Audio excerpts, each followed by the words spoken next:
Hi, I'm Tim Yates. I am a sound artist, instrument builder, not an academic. I feel a bit odd one out here in this room. I've been building accessible instruments in one way or another for about 8 or 10 years. I also build in my personal practice. I build immersive, interactive installation art.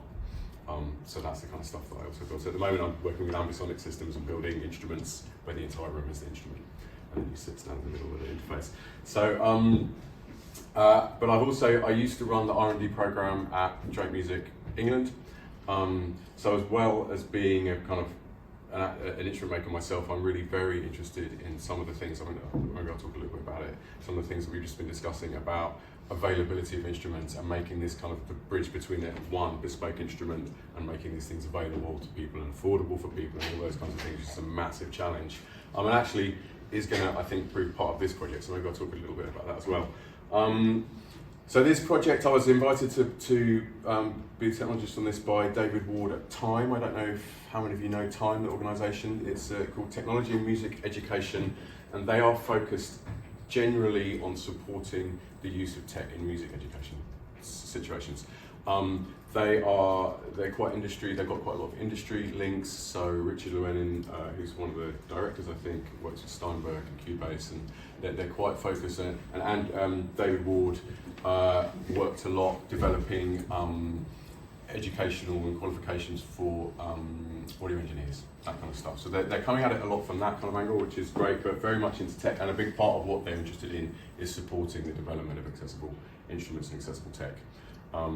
So they asked me to be involved, and then the Amber Trust is an organisation focused on working with blind children, blind and visually impaired children. They've been going for a while. They're very expert in this, and in particular Adam Ockleford, who is I think that he wishes he's the main lead of the organisation. This is a project that he has been trying to make happen for a long time. It's a really important project for him, and so it's actually delightful to be able to work on it. It's an interesting kind of instrument development project because it's very focused on a particular community. We're not necessarily trying to develop a general purpose musical instrument, we're trying to develop an instrument that serves a particular function within this community.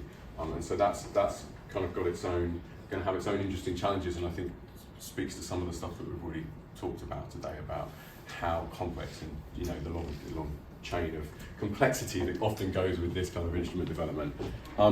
So this project started with this research paper, which is an enormously long title, which I won't read wherever you need to. But it was a 3-year research project looking at children with Batten disease, which is childhood dementia.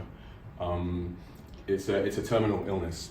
They tend to show their first symptoms between 5 and 10 years old, and then gradually over the course of the next 15 years or so, depending on on the type of illness they have, they lose all of their capacities, they lose their sight, they lose all of their physical capacities and their cognitive capacities as well over the course of that time, which obviously is extraordinarily difficult circumstance for them themselves and their experience, experiencing a full and happy life as much as possible, and also the parents and families of these kids.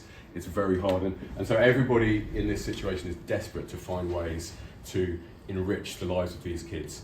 And as it turns out, as the result, the key finding of this research paper was that music is uniquely able to enrich these kids' lives, because it's the thing that they lose the ability last to be able to do. And it's something that they can continue the practice from the very beginning all the way through to the very end.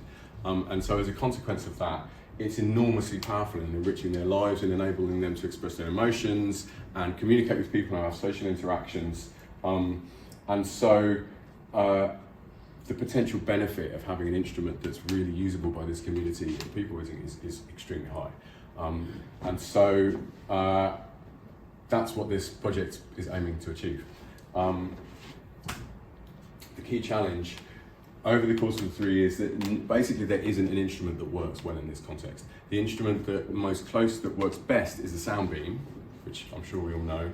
Obviously, Soundbeam is an amazing thing, absolute staple of accessible music tech, but it's expensive, very expensive. It's very big, it's very complex, and in this circumstance, it doesn't really work as a practical tool. Because often, it's parents and carers who aren't musicians, who aren't techies, who don't have that kind of level of expertise necessary to use this kind of instrument, and also they don't have the several thousand quid it costs to buy one of these things. And so what we're going to be trying to build is a distance sensor-based instrument that really meets the very specific needs of this community, which is going to be a very interesting challenge, I must say. So this is like, this phase of the project is really, it's quite an ambitious project that Adam wants to achieve at the end of this process. This first phase is going to be a 6-month project, working with 4 or 5 families closely to develop an instrument that works specifically in their context. Instrument spec, we're keeping it very general. I'm trying not to kind of preempt what it's going to be. We haven't started yet, we got delayed in the start, so I was hoping to actually have something to show here, but I haven't got any photos either. But the key thing, it has to be responsible and fun, it has to be easy to use for non-experts. So that chain of complexity that often sits in this space where you've got your accessible thing, but then you've got to plug it into a thing that plugs into a thing that plugs into a thing, that can't happen in this context, it won't work. So it's got to be an absolutely simple instrument. One of the things that we're going to be thinking about, I think, a lot is it's not going to be a general purpose musical instrument. It's not going to play G-sharp mixolydian. It's not going to do all of those kinds of things that other instruments need to do to be fully flexible. We're going to kind of end up restricting the functionality of it in order to make it usable in this context. So I think that's going to be a really interesting part of the process.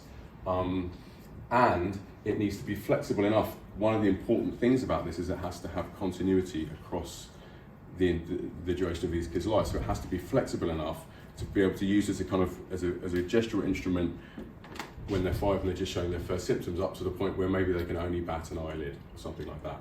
And the more continuity that you can get in that experience, the easier it is for everybody to use. And also, because they're losing their cognitive capacities, if it's something that they're familiar with and have continuity in using, it becomes a really useful tool over that time, because they may have had 10 or 15 years practice with it. So that's the challenge. I'm hoping, we haven't started, it's a distance sensor, it's a solved problem to a certain extent. There are lots of distance sensors out there, and apparently there are more accurate ones around that I'm looking to play with, but I'm hoping that the key challenge isn't really going to be the technology. I'm going to be able to build various types of distance sensor instruments that will work in this kind of context, and then really the challenge is going to be contextualizing that interaction within this, what is quite a challenging circumstance, to make a really usable instrument. So the goal of this first phase is just to produce a working prototype or a proof of concept or something. We don't know exactly what it's going to be. But this really is, Adam has got ambitious plans. I think there are something like 1,000 kids in the country with this kind of condition. And so, he wants to get an instrument of this kind, if possible, to as many of those as possible. So we're ultimately, over time, going to be looking at addressing some of these issues of scalability. It's not going to be a manufacturable. Sony never going to make one. We might need to make 1,000. How do we make 1,000 of these things? So I'm going to be looking, when I design it, to use 3D printing and those kinds of things, where I feel like that kind of scale of manufacture is going to be possible and plausible, without investing £500,000 in injection molding rigs and all the other stuff that you need to do. But that's not something I've done before. It's not something that many people know how to do, I don't think. At least I keep coming across people who are trying to do it and are struggling. So one of the questions I have for you, and actually what you were saying is really interesting, is that process is something that I'm very interested in engaging in. I think actually, more generally in this space, is something that's really empowering. I see so many really cool instruments that are great, but there's 5 or there's 10, and then somebody feels like they might want to take it further, and it's just like almost a brick wall. How do you do it? How do you get to that scale? So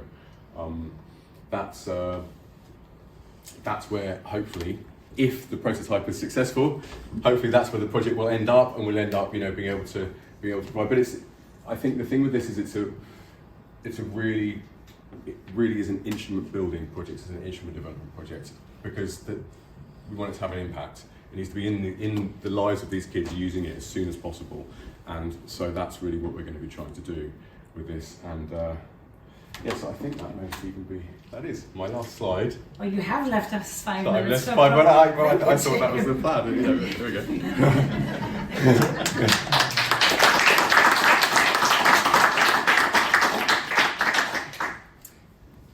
Can I take chair's privilege?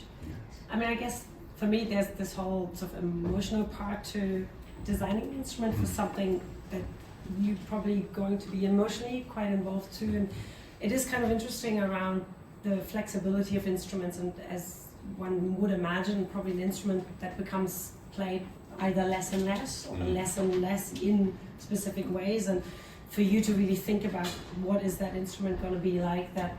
And I would imagine that families in those instances also become particularly attached to something that's been created, so to speak, and that has been crafted in a way that sort of degrades, maybe that's not the right word, but it's interesting because we are in my Performance Without Barriers research group in Belfast.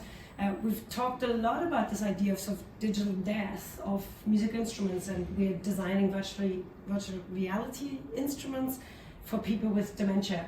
And in a way, it seems a sort of a logical conclusion that, you know, they are losing their capacity to think and do certain things, and why not, you know, send that instrument on a sort of similar journey.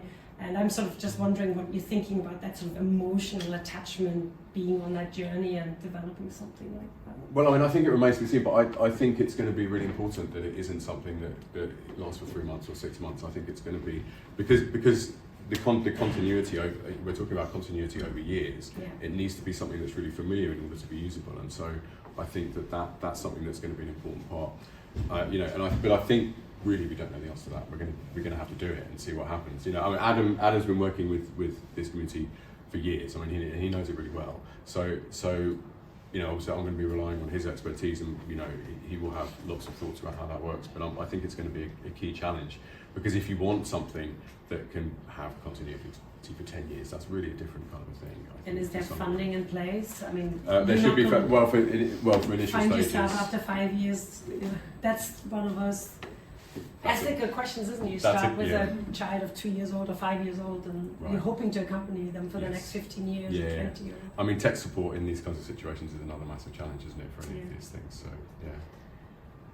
Open up to the floor, I was just going to ask, is there also a plan to support how people, because I think that, am I right, that the families and the children may not have experienced music education? Or I think that they all have. I think that they are in some educated, they're doing some music making already. Because that feels to me the important part is as the kind of, I suppose, the seesaw effect happens where whoever is working as part of their team needs to perhaps do more. Yes. And understanding, that's something we find a lot in schools, and like where people's nervousness about being involved in music is often based around their knowledge of notes and what works, and fear. It's kind of the paucity of music education in the general society is such a limiting factor, and it seems that would be a really important part of it, as well as giving them confidence and skills to actually make music. Yeah, I mean, I think that the Amber Trust are already working with these kids that we're working with, so and that's their speciality. Yeah. So they're already engaged in that way. So you know, that should be part of that approach. Yeah, because you're right. Actually, the instrument itself is only a tiny proportion of what needs to be done to make it successful, I think. And so you know, that's going to be that's where their expertise will definitely come into play, and that will really lead everything else, all the other concerns, I think. Time for one more, if there is. Yes. Well, just to note, 1,000's not a bad number if you want to chat later in terms of mass. You don't have to spend hundreds of thousands on tooling. You've got aluminium tooling. Got something, you know, manufacturing-wise for electronics. You can start quite small and local and stuff. So there's lots of options. Interesting. In terms of being able to secure that. Great. I'd love to talk to you more about that. Yeah, great. Thank you. That was a short one, so if anyone else has a short one, we'll fit one more in. Yeah. Just have one question about hearing you basing this around a distance sensor. I've done quite a lot of sort of delivery work in schools based around Soundbeam. I mean, not lately, but 5 years ago. Have you found one of the problems I've found with distance sensors is that making cause and effect. The waving your hand through the air and the soundbeam, it feels like it ought to be very expressive, but where I found it falls down is having whoever's using it make the connection between their movement and the sound, where there's a lack of touch. And is that something you've felt yourself or found an interesting solution for? I suppose is my question. Is that something you've found to be a problem as well? Generally, yeah. I mean, absolutely, yeah. That cause and effect thing is very difficult. The turning it on and off thing is sometimes a real problem. You know, there's some real barriers. I mean, I think in this context, we're doing it this way because the Soundbeam was found to be, that kind of interaction was the most successful type of interaction available to these kids, and so that's what we're doing. But I don't think it is the perfect solution necessarily for the music making, and so yeah, I mean it's problematic, and there's a balance point with these things. I mean, I think what I'm going to have an issue with as well is how complex the interface is, how many buttons are on it, those kinds of things, and then the kinds of things that you can do to mitigate that add extra complexity to the control system, and so there's going to be a balance with those kinds of things. So that's all TBC. Well, we wish you luck, and let's thank Tim for excellent presentation.